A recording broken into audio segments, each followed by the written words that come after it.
चलो, previous video में थोड़ा डिस्टर्बेंस हो गया था तो वहां से चालू करता हूं। एम्प्लीट्यूड गुजराती में कहवाय कंपन विस्तार। गुजराती में कहवाय तमारू कंपन विस्तार, यानी वो किस पे डिपेंडेंट करता है, आपकी इंटेंसिटी, आप कितने ताकत से फोर्स लगा रहे हो। जैसे कि मेरी एक एक्स एक्सिस है, आपकी एक स्ट्रिंग है, इसको मैं बोलूंगा, समझ के लिए बोल रहा हूं, डेफिनेशन तो एक ही सेंटेंस में है। इक्विलिब्रियम पहले क्या होती है, इक्विलिब्रियम कंडीशन में होती है जब मैं फोर्स नहीं लगाऊंगा तब। इक्विलिब्रियम कंडीशन, इक्विलिब्रियम कंडीशन में ये होगी। मैं इसको मान लूं एक्स एक्सिस। अब इसके थ्रू आपका ये जितना ऊपर नीचे जाएगा, कितना ऊपर नीचे जाएगा, आप जितना फोर्स लगाओगे उतना। This is called amplitude, this is called amplitude, this is called amplitude. समझ में आया? मतलब आप इक्विलिब्रियम से कितना ऊपर हो कितना नीचे हो, इसको मैं एम्पलीट्यूड बोलूंगा। ગુજરાતીમાં શું કહેવાય? કંપન વિસ્તાર કે તમારી જે અક્ષિસ છે એને શું કહેવાય છે? સંતુલન સ્થિતિથી કેટલું ઉપર નીચે છે મહત્તમ તમારો વિસ્તાર, એને કહેવાય તમારું કંપન વિસ્તાર। ઠીક છે, અને ઇંગ્લિશમાં કહેવાય તમારું એમ્પ્લિટ્યુડ કહેવાય। એ વસ્તુ તમારે ધ્યાન રાખવાની છે। તો ડેફિનેશન શું થાય છે લખો, during the wave motion, during the wave motion, during the wave motion, wave motion, તરંગોની ગતિ દરમિયાન, ગુજરાતીમાં શું કહેવાશે? તરંગોની ગતિ દરમિયાન, during the wave motion, the maximum displacement, the maximum displacement, ये जो मैक्सिमम डिस्प्लेसमेंट है, जो मैंने ए लिखा है, ए लिखा है, ठीक है, मैक्सिमम डिस्प्लेसमेंट महत्तम स्थानांतर, maximum displacement by the particle, कोना द्वारा थाय छे भाई? By the particle, by the particle from its equilibrium position, from its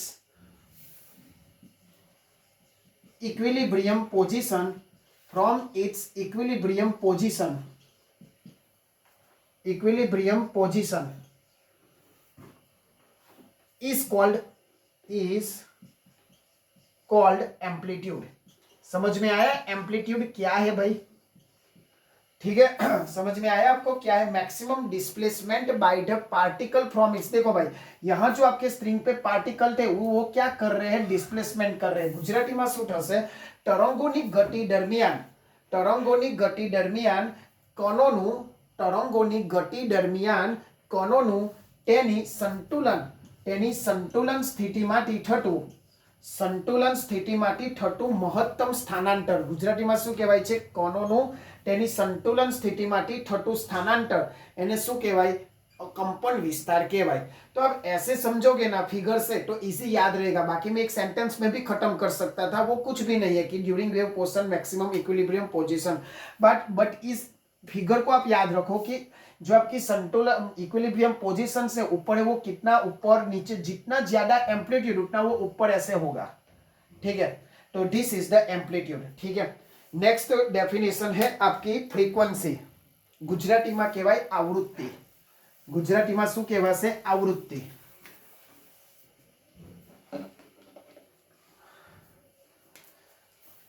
frequency, frequency Gujarati में कहवाय आवृत्ति। The number of the vibration, लिखो उसकी definition. The number of the vibration, Gujarati में लिखने के बाद बोलता हूं, the number of vibration, the number of vibration पर सेकंड। क्या होगा भाई? पर second,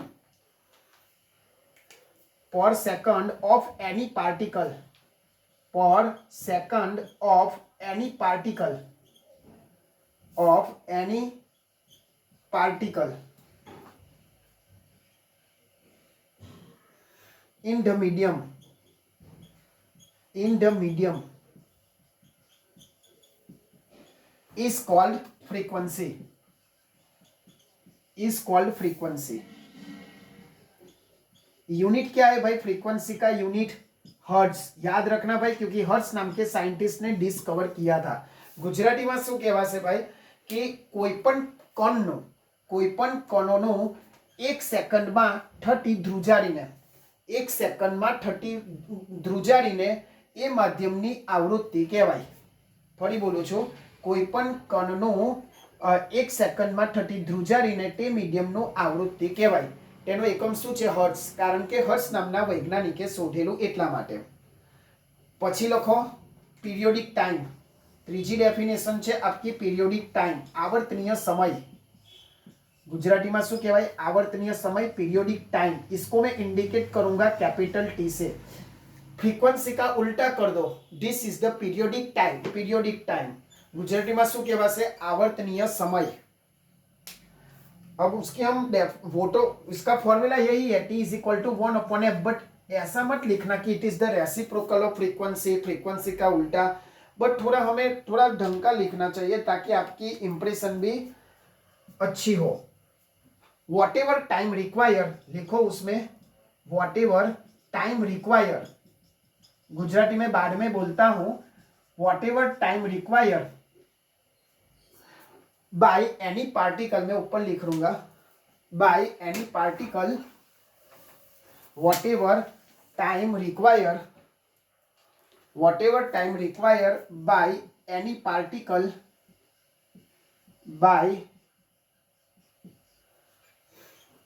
by any particle to complete one cycle, to complete one cycle. क्या करना है हमें कि जो भी आपको टाइम रिक्वायर होगा क्या करने में? Complete to the one cycle in wave motion, in wave motion, in wave motion is called periodic time. अब ये क्या चीज है समझा देता हूं. Is called periodic time, is called periodic time. यानी गुजराती में शू कहवाय कि complete one cycle in wave motion. तरंगनी गति में एक चक्र पूर्ण करवा माटे, तरंगनी गति में एक चक्र पूर्ण करवा माटे, तरंगनी गति में एक चक्र पूर्ण करवा माटे लागता समय ने ते कणनो आवर्तनीय समय कहेवामां आवे छे. ते कणनो आवर्तनीय समय कहेवामां आवे छे. एनु फॉर्म्युला आ छे, T is equal to 1/f. एनु फॉर्म्युला आ छे.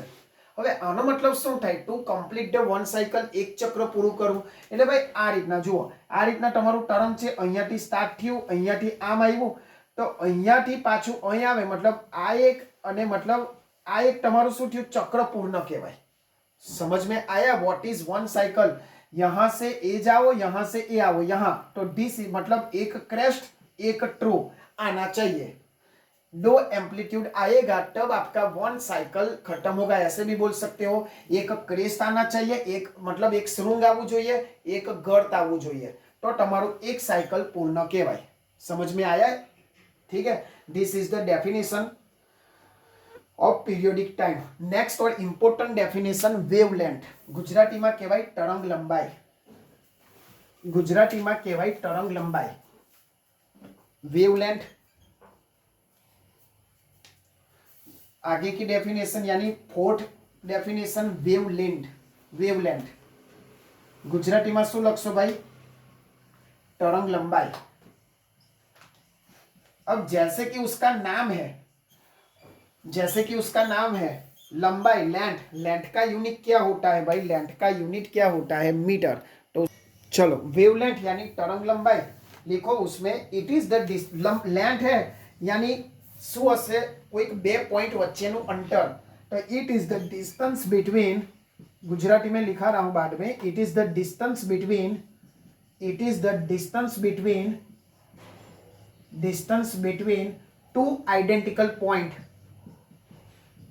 To identical points, to identical points in the adjacent cycle, in the adjacent cycle,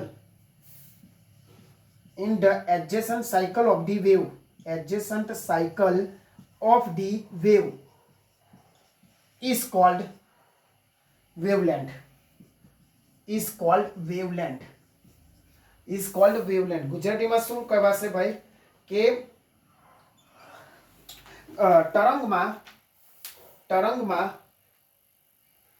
तरंग में एक पछी एक आवता चक्र, એક પછી એક આવતા ચક્રમાં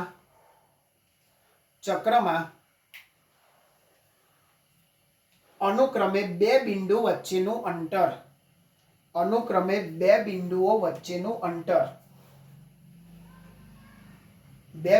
વચ્ચેનું અંતર ઇટ ઇઝ આઈડેન્ટિફાઈ એને કેવી રીતના રિપ્રેઝન્ટેશન થાય છે બાય ધીસ સિમ્બોલ લેમ્બડા. તરંગ લંબાઈને આ પ્રકારના ચિહ્ન વડે દર્શાવવામાં આવે છે અને તેનો યુનિટ શું છે મીટર. बट याद रखना ये आपके एक angstrom is equal to 10⁻⁻10 metre. ये याद रखना, एक एंगस्ट्रॉम मतलब ऐसा, गुजराती वालों भी और इंग्लिश वालों भी, एक एंगस्ट्रॉम इज इक्वल टू 10⁻10. यानी ये क्या है, तो मैंने यहां से यहां ही बता देता हूं. This is the lambda. A B lambda बोला जाएगा. Two identical points. देखो भाई, तो ए और बी यानी एक पची एक आना चाहिए, तो this is the wavelength.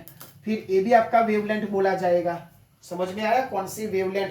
Two identical points of the क्या है एडजेसेंट साइकिल. तो ये सब आपका लैम्बडा है.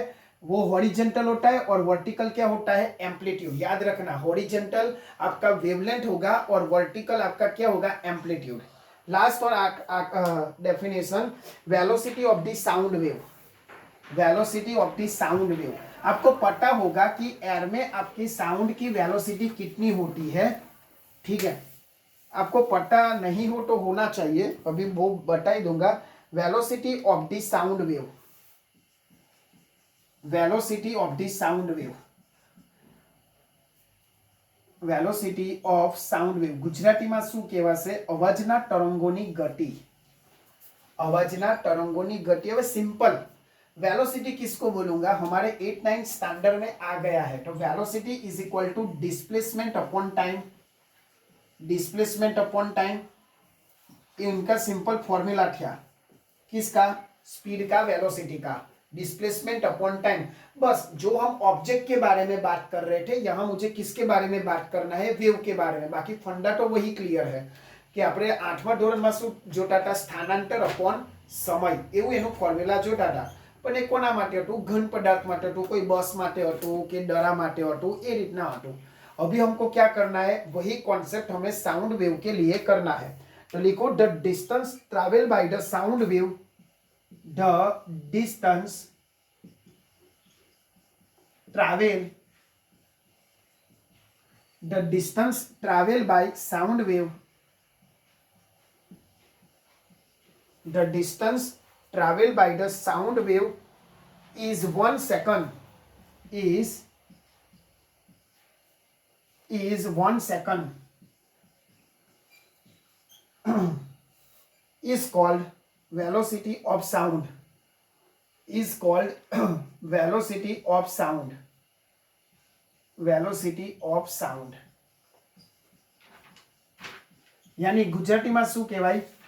तरंगनी सॉरी अवाजना तरंगे, अवाजना तरंगे, अवाजना तरंगे एक सेकंड में कापेला अंतर ने, अवाजना तरंगे एक सेकंड में कापेला अंतर ने शू कहेवामां आवे छे? अवाजना गति, अवाजना तरंगनी गति कहेवामां आवे छे. अवाजना तरंगनी गति कहेवामां आवे छे. एनो यूनिट शू होय छे भाई जी? उसका यूनिट जो वेलोसिटी का होता है, it the unit of this terminology is metre per second. एनो यूनिट शू छे? Metre per second. ठीक छे, यूनिट शू छे? Metre per second. अब देखो यहाँ आपने 5 टर्मिनोलॉजी डिस्कस किया हमने. पहला क्या हमारा थोड़ा एम्पलीट्यूड. पहला हमारा था एम्पलीट्यूड. उसके बाद आपका टाइम पीरियड था. उसके बाद आपका टाइम पीरियड था. उसके बाद आपका फ्रीक्वेंसी था. इधर उधर ऊपर नीचे चलेगा, बट इतना आपने डिस्कस किया फ्रीक्वेंसी के बारे में, टाइम पीरियड, फ्रीक्वेंसी. फोर्थ वाला किया आप लोगों ने वेवलेंथ के बारे में, वेवलेंथ के बारे में. ठीक है, उसके बाद हमने वेलोसिटी के बारे में डिस्कस किया. अब यहाँ इन जैसे हमारा केमिस्ट्री में आइडियल गैस इक्वेशन था, जो मैकेनिकल में है उनको याद होगा. PV is equal to mu R T, PV is equal to mu R T. हाँ, फर्स्ट सेम तो सभी को आता है PV is equal to ideal gas equation, आदर्श वायु। वो कहाँ से आया था? Gay Lussac law, Charles law, Boyle's law, इन तीनों को मिला के मुझे इस इक्वेशन मिला था। वो मेरे वीडियो में है ही, नहीं पता हो तो देख लेना पीवी। बस यहाँ आपको क्या करना है, सबको कंबाइन करना है। जैसे वहां हमने बॉयल्स लो, चार्ल्स लो, गैल्यूसेक को कंबाइन किया था वैसा। तो मुझे क्या मिला था? PV is equal to mu R T मुझे। अब देखो यहाँ हमने क्या किया था? वेलोसिटी, यानी मैं ऐसा लिख सकता हूँ velocity is equal to displacement upon time. Gujarati वाले क्या लिखेंगे?